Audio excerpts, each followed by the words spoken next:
नमस्कार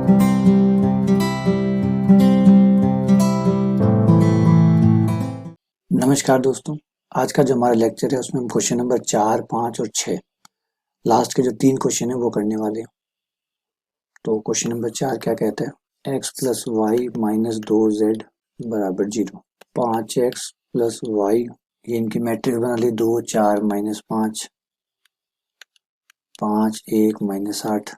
हम जाते निकाल लेते हैं। पहले 3/3 क्यूब सारणी बना लीजिए, 1 1 माइनस 2, 2 4 माइनस 5, 5 1 माइनस 8। सारणी का मान 1 माइनस 32 प्लस 5 माइनस 1 माइनस का 16 25 माइनस 2 2 माइनस 20। एक बार क्रॉस चेक कर लेते हैं। माइनस 32 प्लस 5 फिर एक 16 प्लस 25 माइनस का 16 प्लस का 25 माइनस का 2 2 माइनस 20। 32 में से 5 गए, माइनस का 27। 25 में से 16 गए, 9 माइनस का 9। ये हो गया 18, 2 20 18, 18 माइनस के 18 36, माइनस का 27 और 9, ये भी माइनस के 36 और प्लस के 36 बराबर 0।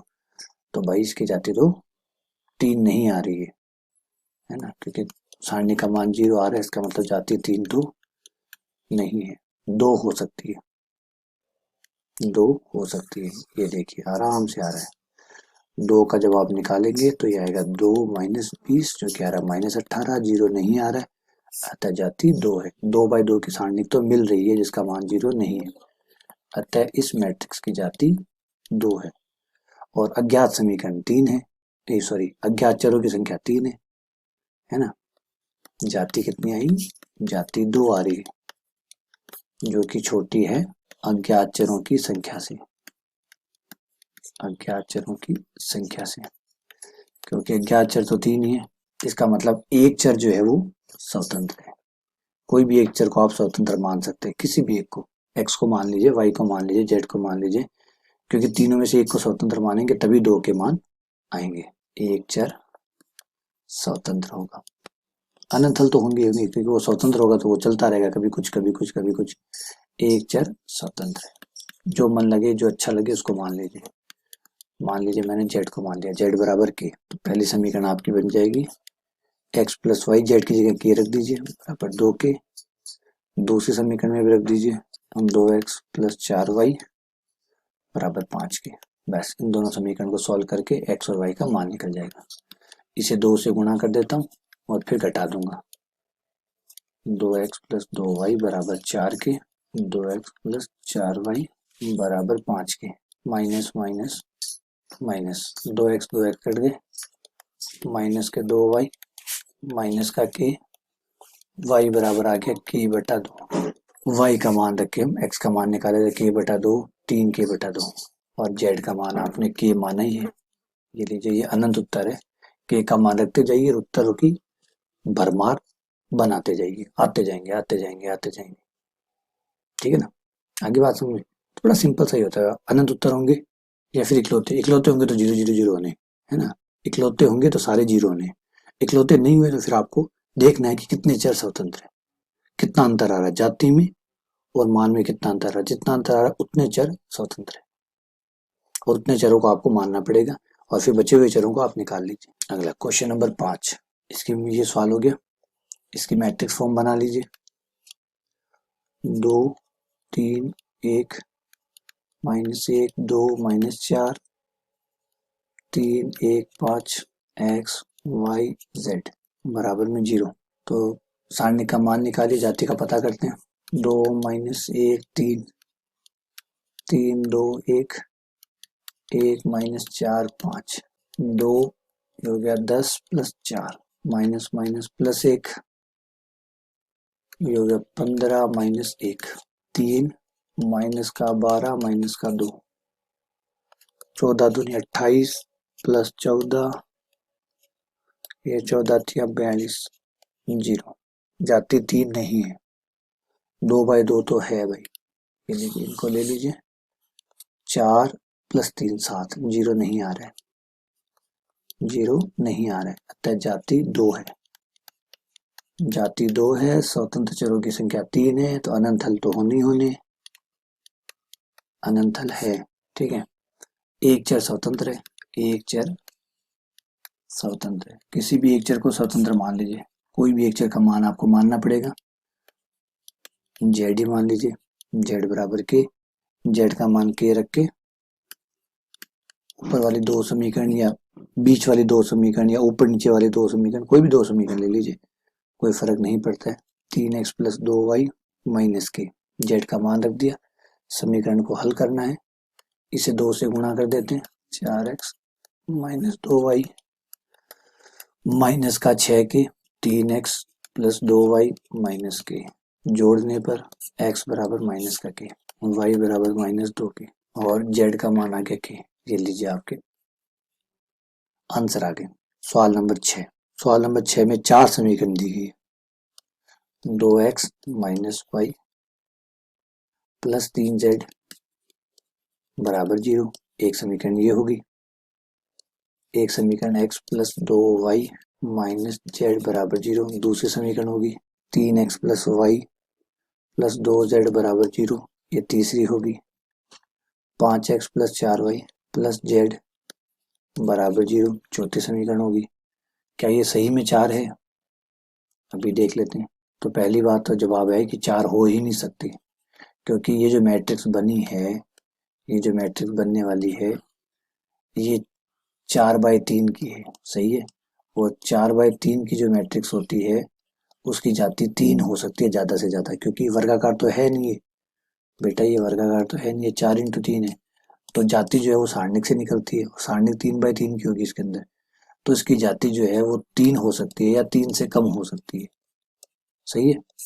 4 तो नहीं हो सकती, इसका मतलब ये समीकरण 4 है ही नहीं। पहली बात तो यही बात खत्म होगी कि जो कहा गया था कि 4 समीकरण है, 4 नहीं है, ये 3 है, एटलीस्ट 3 है। हो सकता है 3 भी ना हो सकता है 3 भी ना हो, पता चले 2 ही निकले, तो वो भी अभी चेक कर लेते हैं। तो 4 तो नहीं है, ये बात तो कन्फर्म है। क्यों जाति 4 नहीं हो सकती? जाति किसी भी हाल में 4 नहीं हो सकती, क्योंकि जाति 4 होने के लिए इसमें 4/4 की सारणिक बननी चाहिए और उसका मान 0 नहीं आना चाहिए, लेकिन 4/4 की सारणिक बन ही नहीं सकती, क्योंकि पंक्तियां 4 है, स्तंभ 4 है ही नहीं, है ना। तो ये प्रॉब्लम है। आइए बेटा, ये 3/3 की एक सारणिक निकाल ली, ऊपर ऊपर वाली निकाल लेते हैं। इस लास्ट वाली जो रो है इसको छोड़ देते हैं। 2 - 1 3, 1 2 - 1 3 1 2, 2 हो गया 4 + 1 + 1 2 + 3 3 6, तो ये हो गया 10, और ये हो गया बेटा 3 2 5, ये हो गया -15। भाई यहाँ तो 0 आ रहा है, लेकिन अभी मत मानिएगा जाति 3 नहीं है।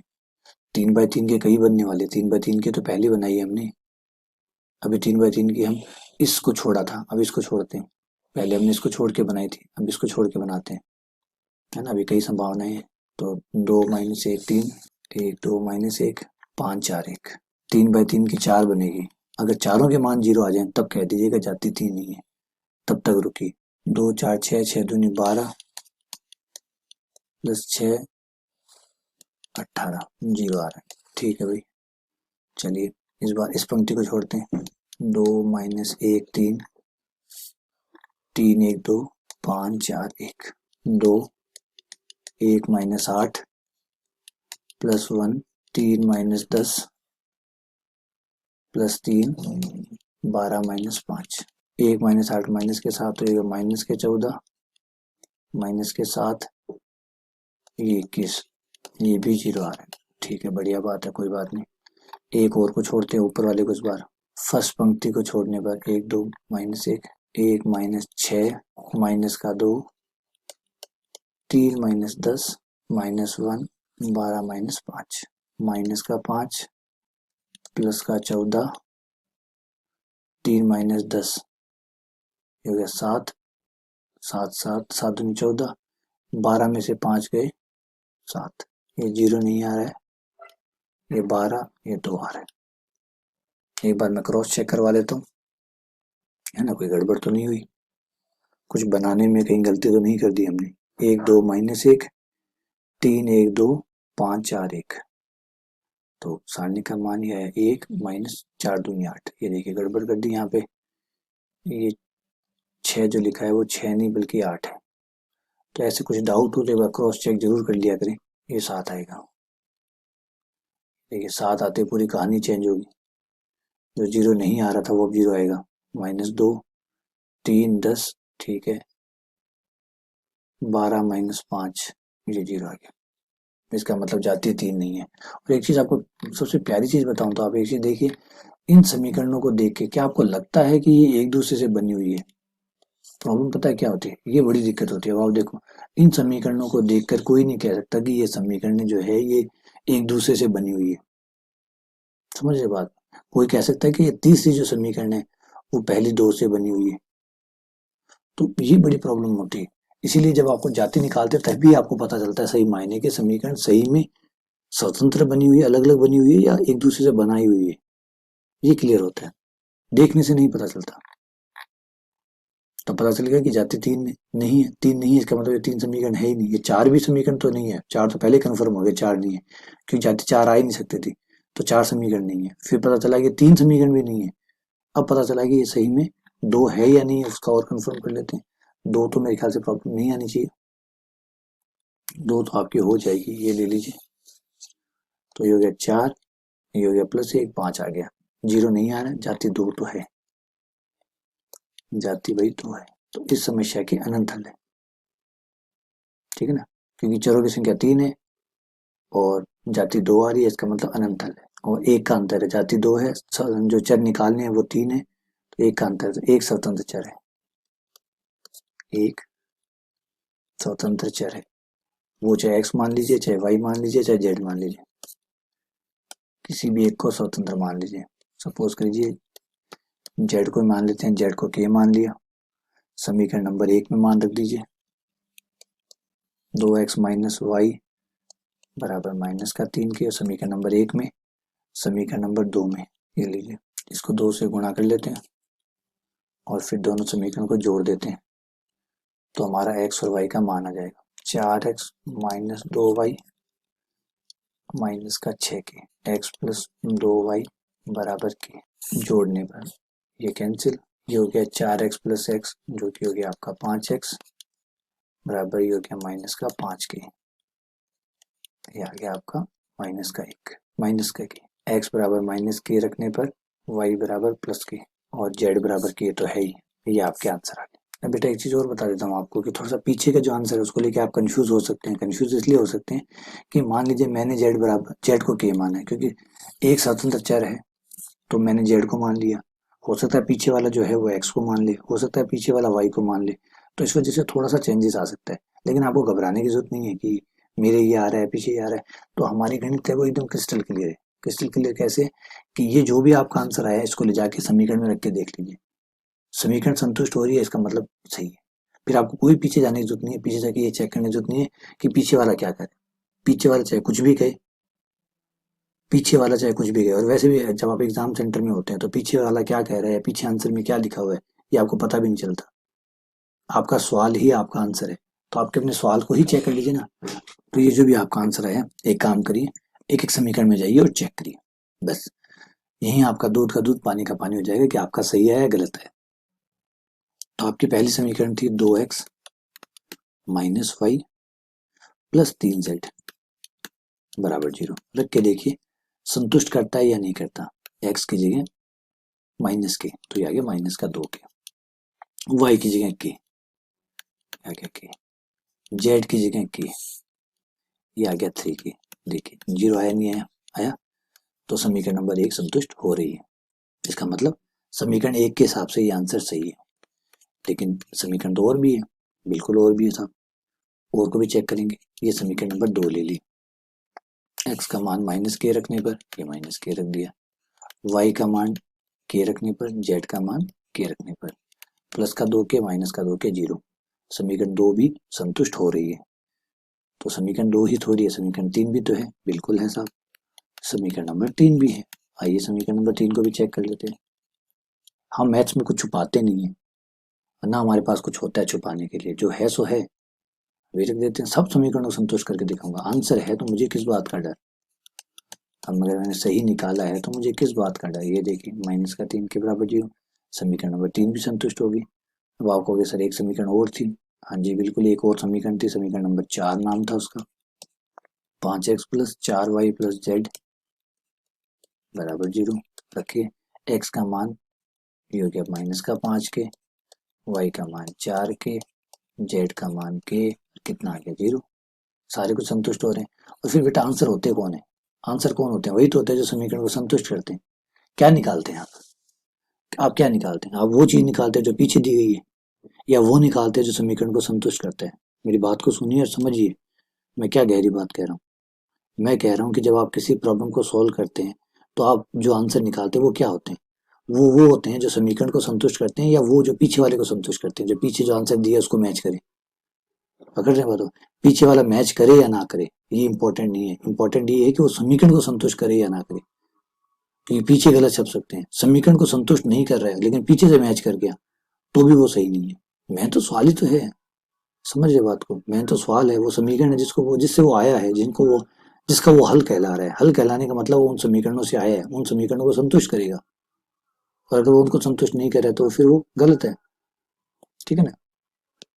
चलो उम्मीद करता हूँ कि ये चेक करना भी आपको समझ में आ गया होगा कि आपका जो आंसर है उसको कैसे चेक करते हैं। ठीक है, चलिए बहुत बहुत धन्यवाद, शुक्रिया।